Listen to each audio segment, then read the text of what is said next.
So Wales 19, Fiji 24. What an exciting game. What a great finish. Could have gone either way, but Fiji, they really wanted that one. Some big individual performances. Wales, there were positives there. Some things didn't go their way and they didn't execute when it mattered. But definitely, I think not all is lost here. But let's get into this game. So much to talk about. And first, thank you very much to Sports News Blitz for sponsoring these videos. A go-to place for young journalistic talent, so check them out. But let's get into it. 3 minutes in, and first of all, Wales are on the attack. A monster 17-phase attack. Plumtree, I noticed, had put on some size. Wainwright, Dewey Lake, they're really smashing the ball up really well. But then the Fijian open side comes in with a massive jackal to rescue what could have been an opening score. And both sides have come to play. Randrandra is operating on the wing. He was looking really good to start with. We'll talk more about him later. But then you got Llewellyn flicking the offload, so it's all looking really good. But then a bit of a desperate offload gives the ball back to Wales from Randrandra, and a lovely bit of handling creates Blair Murray's try. It's a fizzing pass from Anscombe, really good pass. And Anscombe, let's quickly talk about Anscombe. His skills are great. He stands and delivers. He's got good kicking, good passing, but he offers very little individually in attack. So that's the downside to him. But they're playing Thomas at 12 as an extra ball player. And in this first try, a brilliant catch and give, really soft hands. That's the killer pass. We've got Grady wrapping round, feeding Murray. It's a really good try. Lovely finish there. Love that one. 7-0. Another note from me in that England-New Zealand game. England have an obsession with this out-to-win blitz defence. And I really like the Welsh defence in this game. Against Fiji, who are very dangerous, they offload. What they did is they pushed up quick for a bit and then stood off and drifted and just stayed on their feet, kept their numbers, and it worked for a lot of this game. But anyway, Fiji have to settle for a penalty instead of breaking through, so that's 7-3, but I think that was a victory for the Welsh defence. And just when this start looks really good for Wales, it goes a bit wrong. I mean, Dewey Lake looking so dynamic on the first carry, then Llewellyn busting through Thomas Williams, feeding Winnett's nice and straight to go over for the try. It looks another perfect team try, but it gets called back because Rafael has clocked Randrandra on the head, so that is no try and a yellow card, and that was a big turning point, I think. But then 40-man Wales get another chance a few minutes later because all players are just not grasping the fact you have to get completely out of the way of the chaser on kicks. Lamani doesn't, he obstructs, gives a dangerous 5-metre line out into a really powerful maul which Fijians have to collapse. So yeah, penalty try and then a yellow for Fiji. The Wales maul has been good all summer. It is one of their go-to weapons and it looked good in this game, and that was a try from it.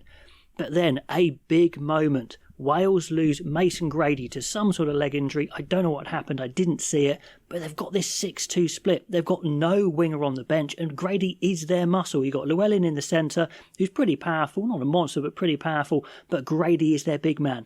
They lose him. They can't replace him. They have to bring on Costello, and that's just a nightmare because Costello is a 10. He's not a fullback. He's not a winger. He's not a big tackler. He's not a big line hitter. And that kind of mucks them up because they've got all these pianists now and not many piano lifters, and the Fijian backs can lift pianos on their own, and that really hampers Wales, I think, for the rest of this game. But with 20 minutes in, it's still looking pretty good because Fiji are going for the long attack phases, but Wales just being nice and sensible in defence and forcing them back slowly without overcommitting. So I'm quite liking this. But then more cards get handed out. It's like Christmas. Randrandra goes in with a shoulder into Winnett. Now, you can kind of go either way on this one. Winnett is very small and he's ducking, but Randrandra has time to select what he's going to do and he still goes shoulder into head. So it's yellow and indeed gets upgraded to a red.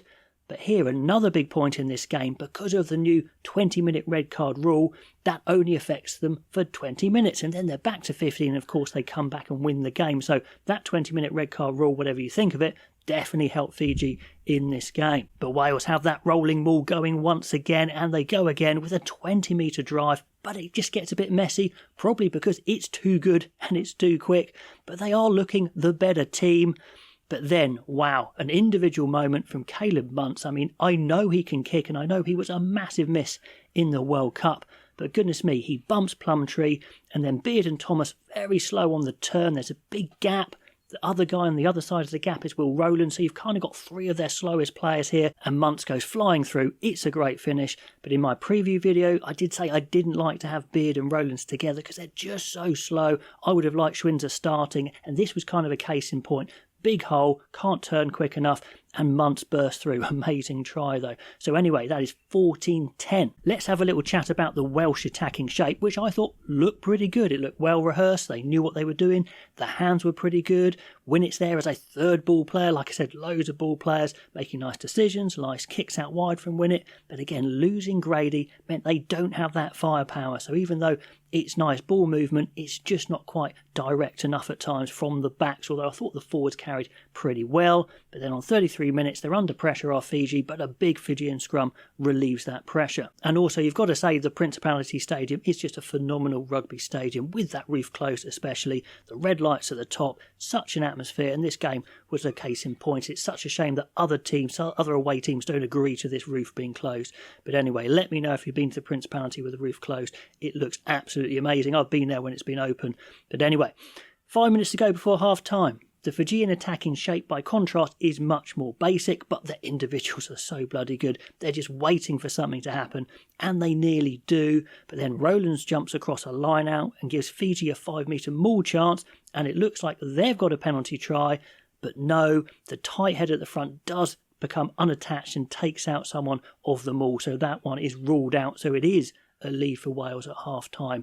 14-10. And then just as it goes to 15 versus 15, Thomas Williams gives away a really poor box kick, very short, and then Fiji go on the attack. Nothing special in shape, but very powerful. Josh Tuasova is often a winger in club rugby, but for Fiji he plays 12, and he's an absolute bulldozer. He's just a fridge with legs, and Wales kind of are hanging on. Their shape looks good, but they are struggling with the power, and they get a penalty to Fiji, so that one goes to 14-13. Lovely kick from Caleb Muntz, so 1 point in it, 15 versus 15, game on. A few minutes later, Wales build another good attack, but Will Rowlands, for the second time in the game, gets isolated, can't stay on his feet, and gives away a jackal chance. So Rowlands, not a great game for him, I don't think.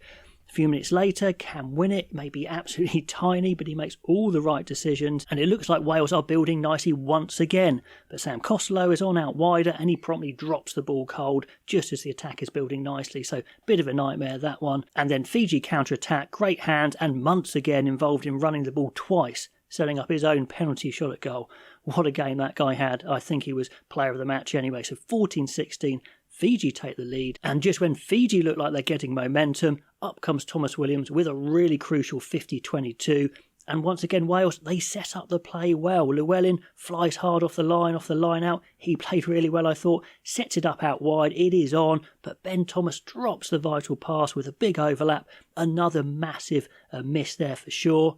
Wales' maul though is very effective. A few minutes later, on 53 minutes, they earn a penalty. And interesting, in the build-up to that penalty, they have a free play, and Anscombe actually loops around nicely, but knows he just doesn't have the pace he used to have, so kicks it away. So that's the thing with Anscombe. Very tidy player, just no running game anymore. So I don't know with that one. Anyway, Thomas Williams goes for a sharp tap-and-go penalty, but then big Fijian defence pushes Wales back. Naikalevu, one huge shot on Anscombe. He gets a bit smashed up in this game, and then Fiji escape, not conceding any points. So Wales had their chances. They just botched their lines a few times, so they absolutely could have won this game. Don't get me wrong here. And then Lamani goes on some massive box kicks in this second half. Huge height. Anscombe again gets absolutely smashed, this time by Tuasova. That one's got to hurt. And then on the hour, a massive moment of individual brilliance from the Fijian backs. They just make the Welsh backs look a bit silly. Naikalevu slips through 2 tackles. That one was pretty bad. It goes back to the right, and Josh Tuasova absolutely shrugs off Murray, obliterates him and Thomas like their children. 2 players shrugged off. There's the try, 14-21, amazing try from Tuasova. And Thomas actually backs up that poor missed tackle by booting the restart out on the full. So painful mistakes for Wales. But they do get back in it on 64 minutes. They get a penalty, they go to a 50-metre line out. Another good launch play, full width to left, full width to right. I mean, they move the ball so well. Jack Morgan's on for Rafael. He ups that power stakes in the carry. That definitely helped. He goes up the middle, and then it goes out wide. And nice sharp hands again. And Bevan is on out wide, and he scores. So that is 19-21, and it's all back on again. Fiji, though, they go to a good kicking game. Lamani, those monster bot kicks, causing havoc. And as we know, these players just haven't got it in their heads. They have to actively look around and get out of the way of the chasers, and be it's not, he's just dawdling back, someone runs into him and it's an easy penalty. So that's a massive change to kick chase, as we've said before. Now, I think the touch judges think that Muntz is going to go for goal as they're behind the post, but they actually go to the corner. That's quite funny. As he kicks to the corner, you can see the touch judge herring it back and just chucking his flag up and having a guess at where it is.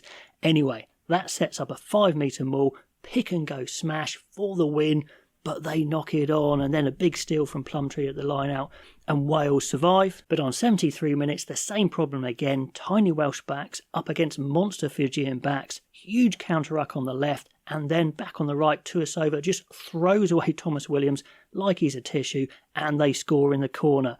But it's called back for a forward pass, so twice there Fiji just failing to land the killer blow.